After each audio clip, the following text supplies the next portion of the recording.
नमस्कार, आप exam tour देख रहे हैं। शिक्षक भर्ती वाले अब एक कंफ्यूजन में चल रहे हैं कि क्या जो बीपीएससी के द्वारा घोषणा पत्र दिया गया है सबको ले जाना होगा या कुछ सीमित व्यक्ति ले जाएंगे, या जिनके एडमिट कार्ड में अन्य सब्जेक्ट का भी आ गया है, चर्चा हो गया है, क्या उसका भी एग्जाम देना होगा या उसके लिए क्या करना होगा। जितना भी कंफ्यूजन है ये अंतिम वीडियो होगा टीआरई वाले के लिए। टीआरई वाले अपना सारा कंफ्यूजन दूर कर लेंगे। टीआरई 3 वाले नवीन सर है मेरे साथ। सर आपका स्वागत है एग्जाम टूर। जी बहुत बहुत धन्यवाद। ये जो घोषणा पत्र का मामला चल रहा है कि क्या सब लोग भरेंगे या कुछ सीमित लोग भरेंगे घोषणा पत्र?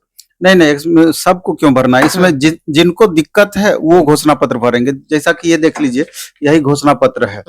bpsc.nic.in वेबसाइट पर जाएंगे तो उसमें ये घोषणा पत्र दिया हुआ है कि जिन भी स्टूडेंट के साथ परेशानी हुई है एडमिट कार्ड से संबंधित, जैसे कि किसी का फोटो क्लियर नहीं है, हस्ताक्षर क्लियर नहीं है, दूसरे का इमेज आ गया है या अपठनीय है, रिक्त है, जो भी इससे रिलेटेड प्रॉब्लम है उसके लिए घोषणा पत्र दिया गया है कि मैं डैश पिता या पति डैश रजिस्ट्रेशन संख्या डैश रोल नंबर डैश इसको पूरा भर देना है। और नीचे में कोई गजिस्ट्रेट ऑफिसर यानी राजपत्रित पदाधिकारी से आप अपना पहले फोटो चिपका करके थोड़ा सिग्नेचर आपका इस पर भी होना चाहिए, थोड़ा फोटो पर होना चाहिए पूरा, और इस पर आप अपना सिग्नेचर हिंदी और अंग्रेजी में करके आप वहां सेंटर पर शिक्षक के पास, इन्विजिलेटर के पास आपको जमा कर देना है।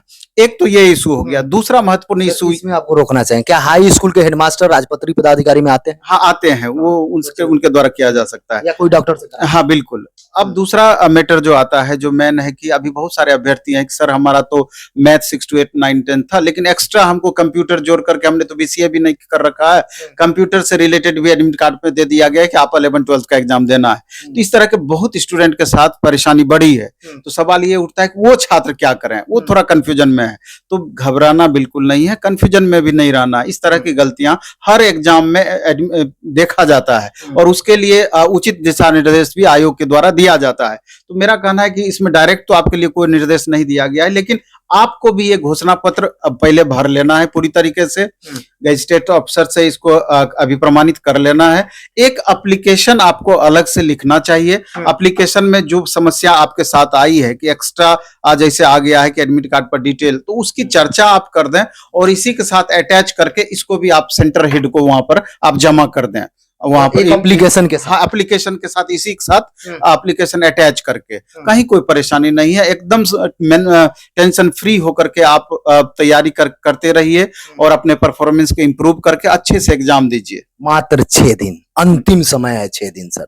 जो भी विद्यार्थी अब किसी से देखिए तो एकदम अकबकाहट में, हड़बड़ाहट में जिसको आप कह सकते हैं, 2 माह नहीं, टीआरई 1 टीआरई 2 टीआरई 3 री एग्जाम तीनों का प्रयास है विद्यार्थी के पास। मात्र 2 घंटा में जाकर वहां पर सब कुछ दिखा देना है, पिरो देना है। जो इसमें पहले कमजोर भी होंगे, अगर वहां 2 घंटा सही करते हैं तो उनका रिजल्ट हो जाएगा। इसके लिए अभी आप क्या कर रहे हैं, बच्चों को अब क्या करना चाहिए? अच्छा सवाल आप किए, और निश्चित रूप से इसके प्रति उत्सुकता सभी छात्रों को होती है। और लगातार जब आज भी हम टेस्ट ले रहे थे तो लगभग 3000 प्लस बच्चे ही तीनों सेंटर मिलाकर टेस्ट देने के लिए आए थे, और सबके मन में एक ही दुविधा हमेशा रह रही थी, और इसमें बहुत सारे खास करके छात्राओं के साथ ज्यादा प्रॉब्लम था कि सर हमारा जो पहले से परफॉर्मेंस था लास्ट मोमेंट में लगता है कि और परफॉर्मेंस गिर गया है। तो ये कहीं ना कहीं ये समझिए एक घबराहट सा था, और एक एग्जामिनेशन फोबिया भी इसको बोल सकते हैं, और सभी छात्रों के साथ सब दिन होता आया है। तो हमको ये कहना है कि आप लगातार मेहनत कर रहे हैं, अच्छे से मेहनत कर रहे हैं, भरपूर मेहनत आपने किया है, यानी तमाम छात्रों ने। अब वो समय आ गया है कि इसका उचित प्रतिफल आपको मिलना चाहिए, और यही वैसा समय है कि खुद पर कमांड रखने का भी समय है कि कैसे अपने कूल माइंड सेट आपका बना हुआ रहता है उस पर। तो जब आपने इतना मेहनत किया है तो घबराना क्यों है? आपको ये समझना है, ये सोचना है कि हम जो भी अभी परफॉर्मेंस दे रहे हैं अपने आप में बेस्ट हैं, अपने आप में आप यूनिक हैं, और एग्जामिनेशन हॉल में भी इसको मेंटेन रखना है। आप ये समझिए कि टीआरई 3 के जैसा गोल्डन अपॉर्चुनिटी आपको आगे नहीं मिलना है, और पिछली बार की कट ऑफ या उसके पहले के कट ऑफ से आपको कंपैरिजन भी नहीं करना है। कट ऑफ तो क्वेश्चन के लेवल पर निर्भर करेगा, थोड़ा सा डाउन कर देगा तो आपका मार्क्स ज्यादा आ जाएगा, थोड़ा टाइट कर देगा तो मार्क्स कम आ सकता है, लेकिन एक एवरेज आपको देखना है कि कुछ छोटी छोटी बातों पर ध्यान रखना है लास्ट मोमेंट में। सबसे पहले कंफर्ट आप रहें, कहीं कोई तरह का घबराहट खुद पे हावी ना होने दें, और लास्ट मोमेंट में किसी तरह की परेशानी में आप ना पड़ जाएं, इस बात को ध्यान में रखें। परेशानी का मतलब हुआ कि तबीयत खराब आपका नहीं हो जाना चाहिए, कोई भी माइंड में आपका उस तरह की बातें नहीं चलनी चाहिए कि आपकी तैयारी को वो प्रभावित करे। और सबसे बड़ी बात है कि एग्जामिनेशन हॉल में कुछ बातों को ध्यान रखना चाहिए और उसके लिए अभी से आपको प्रयास भी करना चाहिए। जैसे कई सारे स्टूडेंट ऐसे होते हैं कि क्वेश्चन जब बनाना स्टार्ट करते हैं तो दबाव में आ जाते हैं, परेशान हो जाते हैं। कारण ये भी होता है, कई बार देखा गया है कि शुरुआत में ही कुछ क्वेश्चन टफ दे दिया गया है। टफ क्वेश्चन मिलने की वजह से 2 4 5 क्वेश्चन वो नहीं बना पाए, दबाव में आ गया, पता चला कि अगला क्वेश्चन पर भी वो उनको जानते हुए भी क्वेश्चन उनसे गलत होने लगता है। इन चीजों से बचना है। आपको क्वेश्चन बनाने से महत्वपूर्ण है कि इस क्वेश्चन को छोड़ भी देना चाहिए, यानी टाइम मैनेजमेंट आपको बेहतर करके रखना होगा कि फर्स्ट स्टेप में कैसे हम 150 तक क्वेश्चन हम बना जाएं, और जो क्वेश्चन हमसे नहीं बना सेकंड अटेम्प्ट में फिर उस पर हम प्रयास करें। यानी कि ओवरऑल 150 का 150 क्वेश्चन पहले आपको देखना है। 150 का 150 क्वेश्चन आपको बनाना ही है, क्योंकि नेगेटिव मार्किंग तो आपका है नहीं, ये करना है। और अभी भी बहुत सारे ऐसे स्टूडेंट हैं कि टेक्निकल गलतियां उनसे होती है, कर बैठते हैं। तो इन बातों पर ध्यान रखना है कि 2 मिनट 4 मिनट आपको ज्यादा समय लग जाए, लेकिन ओएमआर रंगने में किसी तरह से गलती आप ना करें। स्पेसिमेन कॉपी आपका दिया हुआ रहता है, आप अभ्यास करके जाएं, अलग बात है।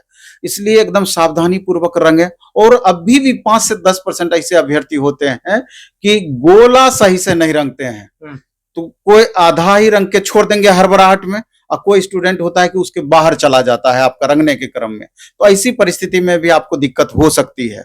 और कई सारे स्टूडेंट ऐसे होते हैं कि पॉइंट मार दिए, पॉइंट मार दिए, पॉइंट मार दिया, बाद में चल करके उनको पता चलता है जहां पॉइंट हम मारे हैं वो गलत है, दूसरा को रंग देते हैं। तो ये आप समझिए कि जब हम यहाँ पर हमारा साधारण स्कैनर है, ओएमआर रीडर मशीन, तो हम पकड़ लेते हैं, स्कैनर डिटेक्ट कर लेती है। वहां तो एकदम हाई क्वालिटी का वो स्कैनर होता है।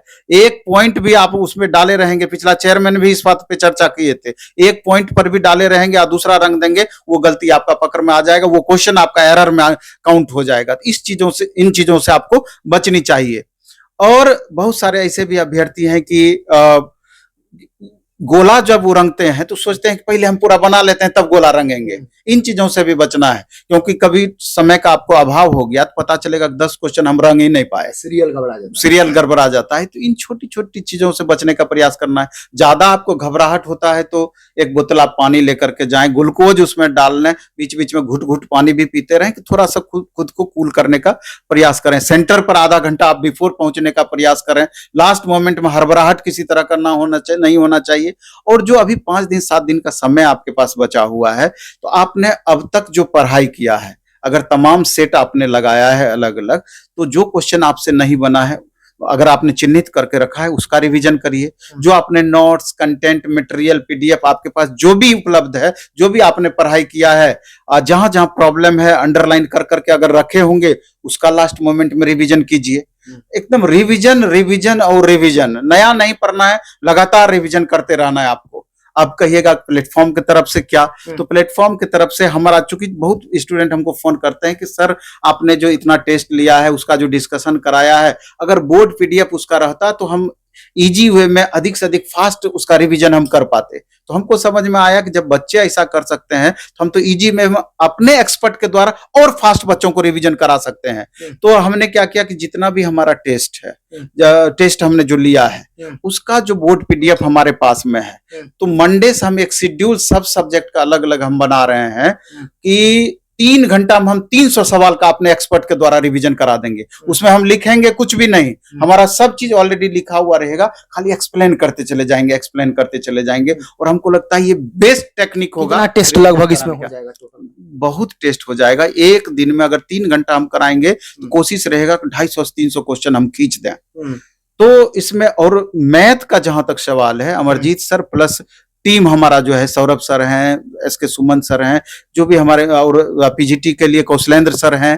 तो मैथ में तो आज से ही हमारा 7 से 8 घंटा का महा मैराथन लगातार चलेगा, क्योंकि 6 to 8 9 10th में एडवांस मैथ का ऐसा टॉपिक है, 4-5 ऐसा टॉपिक है जिससे मैक्सिमम क्वेश्चन रहता है, 40% से ज्यादा क्वेश्चन रहता है। तो सेलेक्टिव टॉपिक का हम लगातार बच्चों को रिवीजन कराएंगे और कोशिश करेंगे 5 से 7 दिन में हम इतना आप एक्सपर्टीज अपना दे दें एक्सपर्ट के द्वारा, इतना सारा क्वेश्चन हम रिवीजन करा दें कि मैक्सिमम बच्चों को प्लस हो जाए। यही चीज साइंस में भी होगा, यही चीज आपका हिस्ट्री में subject होगा, में। पॉलिटी में होगा। अभी तो हम पॉलिटी का जो छात्र देखिएगा हमारा Naveen Kumar platform teacher YouTube channel पर शाम में जो हम 8:30 बजे डिस्कशन कराए, इतना बेहतरीन हिमांशु सर के द्वारा डिस्कशन कराए हैं। जो बच्चों को दिक्कत है एक बार उसको देखेंगे, अपने आप नहीं छोड़ेंगे। तो रिवीजन के लिए हम बहुत सारा चीज देने वाले हैं। हमारा टेलीग्राम चैनल प्लेटफॉर्म बाय नवीन कुमार सिंह है, उस पर हम डिटेल दे देंगे, पूरा रूटीन 1 सप्ताह का, आप उसको फॉलो करें। और रिवीजन के लिए इससे पहले ई बुक जो हमने बना रखा है, फिर से उसको दोबारा से हम ई बुक डाल रहे हैं,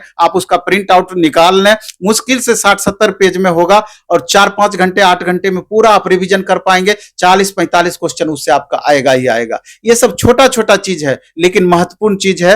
और लास्ट में हम फिर यही आपको कहना चाहते हैं कि आप बहुत अच्छे मेहनत किए हैं, अच्छी तरीके से मेहनत किए हैं और समय आ गया है कि उस मेहनत का प्रतिफल आपको मिलेगा। बस खुद पे कंट्रोल रखें, अपना बेस्ट देने का प्रयास करें, क्योंकि सारा इतने दिनों का मेहनत वो 2 घंटे में आपका जज होना है, एग्जामिनेशन हॉल का 2 घंटा।